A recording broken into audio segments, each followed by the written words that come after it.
YCP నేతలపై TDP నేత బుద్ధా వెంకన్న తీవ్ర విమర్శలు చేశారు. రాష్ట్రంలో జరుగుతున్న అభివృద్ధిని చూసి వైసీపీ నేతలు ఓర్వలేకపోతున్నారని ఆరోపించారు. గత 5 ఏళ్ల వైసీపీ పాలనలో ఏపీ తీవ్రంగా నష్టపోయిందన్న బుద్ధా వెంకన్న పెట్టుబడులు వెనక్కిపోయాయని అన్నారు. ప్రస్తుతం సీఎం చంద్రబాబు నాయకత్వంపై విశ్వాసంతో ఏపీకి పెద్ద ఎత్తున పెట్టుబడులు వస్తున్నాయని అన్నారు.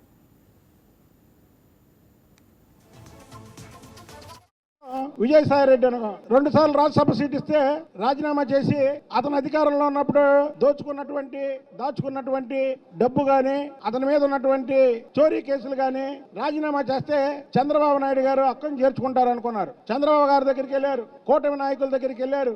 ఏ పార్టీ కూడా డోర్లు తీసుకోపోగా విజయసాయిరెడ్డిని చూసి డోర్లు క్లోజ్ చేసింది. ఆయన అంటాడు చంద్రబాబు నాయుడు గారి చావు గురించి మాట్లాడతాడు. విజయసాయిరెడ్డి నీకు చెప్తున్నాం, ఇంకొకసారి గాని చంద్రబాబు నాయుడు గారి చావు గురించి నీ నోట్లోంచి వచ్చిందా నిన్ను వదిలిపెట్టే ప్రసక్తే లేదు.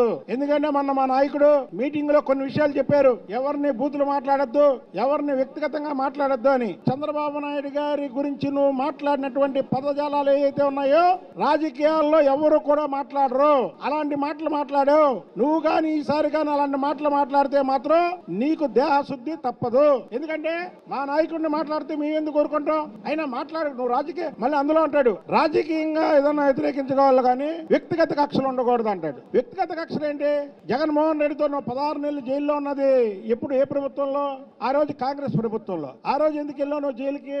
అసలు ఈ సూట్ కేసు కంపెనీలకి దారి చూపిందే నువ్వేదో నిజాయితీ పరుల్లాగా, నువ్వేదో సత్యశీలులాగా మాట వస్తే మళ్ళీ డిజిటల్ మీడియా పెడతాను, పేపర్ పెట్టు. ఎవరు వద్దంటారు? ఎవరైనా వద్దన్నారా? అయితే నేను కూడా ఒక విషయం చెప్తున్నా. విజయసాయిరెడ్డి డిజిటల్ మీడియా పెట్టిన రోజే నాది కూడా డిజిటల్ మీడియా ప్రారంభం చేస్తా. ఎందుకంటే నువ్వు డిజిటల్ మీడియా పెట్టి చంద్రబాబు నాయుడు గారి గురించి, చంద్రబాబు నాయుడు గారి వ్యక్తిత్వం గురించి లేనిపోని కానీ అందులో మాట్లాడావు అనుకో, లేదా మాట్లాడిచ్చేవే అనుకో, దానికి కౌంటర్ గా ఉంటే మా డిజిటల్ మీడియాలో కూడా వస్తుంది. ఎవరిని భయపెట్టిస్తావు? రాజకీయాలకు వస్తాను, రాజకీయాల నుంచి వెళ్ళిపోయి నీ వ్యవసాయం చేసుకుంటున్నాను అన్నావు, మళ్ళీ వస్తున్నావు. మళ్ళీ అసలు రాజకీయాలు నిన్నే పార్టీలో చేర్చుకుంటది. మళ్ళీ అదేంటంటే సొంత పార్టీ పెడతానంటాడు. సొంత పార్టీ పెట్టి ఈ రాష్ట్రంలో విజయసాయిరెడ్డి పంచాయతీ బోర్డు మెంబర్ గా కానీ గెలిస్తే నేను రాజకీయాల నుంచి తప్పుకుంటా.